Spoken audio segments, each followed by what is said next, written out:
You wake up, you check your phone, you scroll past wars, wildfires, weddings, and ads. Be yourself. Choose your destiny. Freedom is in your hands, just $9.99 a month. But let me ask you something. If you can only choose from what's been sold to you, is that really freedom? We were told we were free, not in chains, not in dictatorships, not in silence. But the silence now lives inside us. It's the quiet desperation of a worker with 3 side hustles, smiling for tips. The inner scream of someone who can do anything except stop.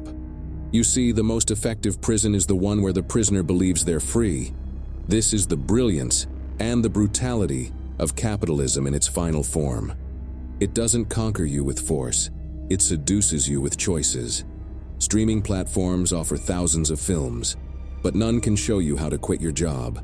Stores offer millions of items, but not one will free you from debt. Social media offers endless voices, but most echo the same beliefs sold in different packaging. And here's the thing. What we call freedom today is often just permission to consume. You can wear what you want, as long as you buy it. Say what you want, as long as no one powerful is listening. Love who you want, as long as you can afford rent together. Marx called this the fetishism of commodities, when objects aren't just objects anymore. They become symbols, status, identity, freedom. A car isn't just a car, it's mobility. A phone isn't just a phone, it's connection. A vacation isn't just rest, it's escape. And so we chase these symbols endlessly, hoping they'll set us free. But they only bind us tighter. Imagine this. A man sits in a glass cage. He's surrounded by screens, food delivery apps, subscriptions, options. He smiles because he thinks he chose this. But the glass isn't just around him, it's inside him. His desires, his fears, his self-worth, all shaped by the market. He doesn't need chains, he has a credit score. This is not just a metaphor, it's your life. It's mine. We were born into a system that doesn't just sell us things. It sells us the idea of freedom as a product. And when freedom becomes something you buy, it also becomes something that can be denied. But if this is true, what does real freedom look like? They told you, follow your dreams. But they forgot to mention the price tag. Because in this system, your dream, whatever it is, must become profitable to survive. Love art, monetize it. Love to teach, build a brand, love to help people, start a hustle. And if you're not turning your passion into a paycheck, are you even trying? This is how freedom was repackaged. Not as a right, but as a responsibility to the market. You are free to do anything, as long as it pays, and if it doesn't, you're seen as a failure, not a victim. But let's pause here. When did we begin to believe that survival should depend on productivity? Who decided that worth must be measured in output? This is the invisible shift, where freedom becomes labor and labor becomes self-expression. We're no longer just workers. We're creators, entrepreneurs, personal brands. But underneath these shiny labels, the mechanism remains the same. You sell your time, your energy, your identity, in exchange for the right to live. Alienation, Marx said, is not just feeling distant from your labor. It's feeling distant from yourself in the process. You don't paint for joy, you paint for likes. You don't cook for love, you cook for content. You don't rest because you're tired, you rest to boost productivity. And so even your freedom becomes labor, constant, monetized, optimized. Picture this. A woman sits in a sunlit cafe, laptop open, coffee half drunk, phone buzzing with notifications. To the outside world, she's living the dream. But in her eyes is the exhaustion of a performer with no stage breaks. Just an audience that never stops watching. She is free, but only to work harder. She is empowered, but only to produce more. She is independent, but only in the way a freelancer is independent from benefits, stability, and rest. This is not freedom. This is exploitation with a smile filter. And here lies the most dangerous myth, that we are the authors of our own chains, that if we're tired, it's our fault. If we're poor, we didn't hustle enough. If we're broken, we weren't strong enough. But maybe the problem isn't you. Maybe the problem is the freedom they sold you, packaged in hustle culture, wrapped in personal branding, delivered by algorithms. Because what they gave you wasn't freedom. It was just the right to sell yourself in prettier ways. And what if you stopped? What if you refused to turn every moment into money? Would they still call you free, or would they call you lazy? Walk into any room, online or offline, and you'll feel it. Not the walls, not the people, but the pressure to be seen, to be liked, to be valuable, not just in skills or talent, but in personality, in story, in style. Because in the age of capitalism without masks, even the self becomes a product. Your quirks, branding, your trauma, engagement, your authenticity, monetized. And this is where it gets cruel. Because we've been taught that to be free means to be fully yourself. But what if yourself has already been shaped by what sells? Who would you be if no one was watching? We live in a world where the self is constantly curated, adjusted, filtered, and optimized for visibility. The smile becomes a performance. The post becomes a pitch. The life becomes a campaign.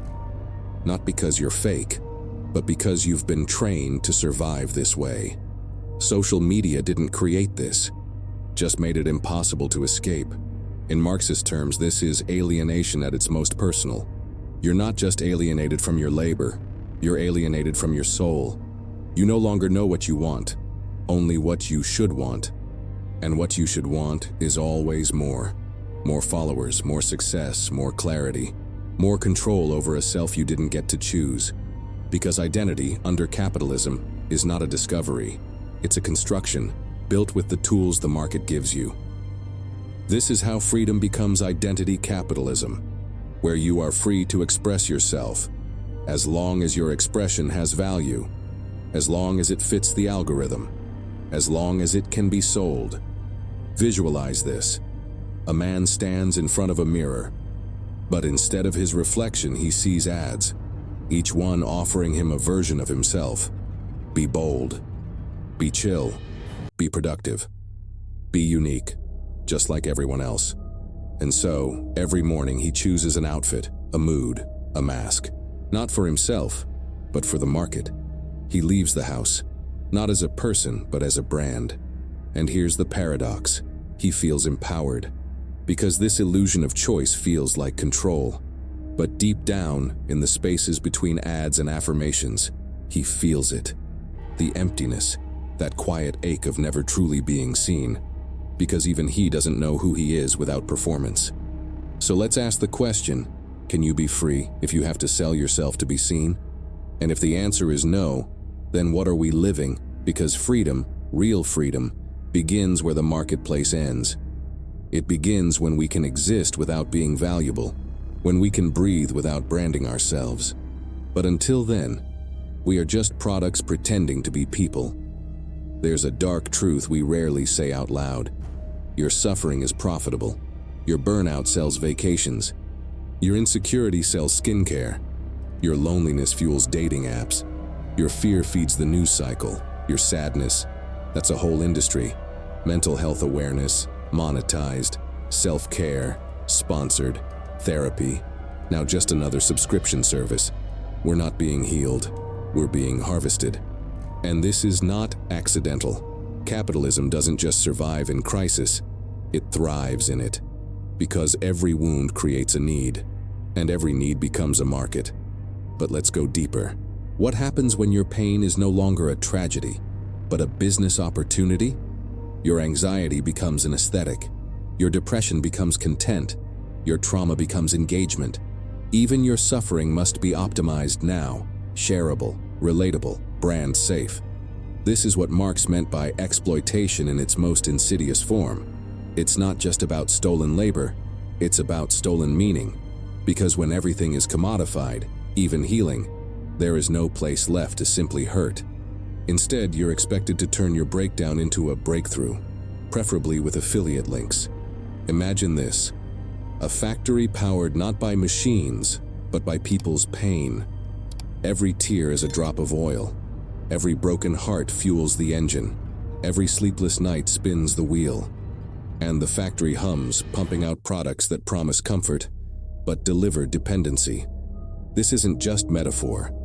It's how the system functions. It offers relief, but never resolution. Because healing ends the sale, and profit demands you stay just broken enough to keep buying. You may think you're choosing to cope, but what if even your coping mechanisms were sold to you? Buy this to feel calm. Use this app to manage stress. Drink this, smoke that, scroll this. It's self-care. But is it? Or is it just another loop in the feedback cycle of exploitation? Because if the system truly wanted you to be well, it would not demand your exhaustion in the first place. This is the truth beneath the hashtags. Self-care in a broken world is not healing. It's maintenance of the machine that wears you down. So what does real care look like? It looks like breaking the machine. It looks like community over consumption, rest without guilt, silence without algorithms, time that isn't monetized. But most of all, it looks like this: recognizing that your pain is not a product. It is a signal, a scream from within, a refusal to be numb. And if we listen, truly listen, we might begin to build a world that doesn't profit from our wounds, but prevents them. You're given a menu, dozens of options, different flavors, different packaging. You feel empowered.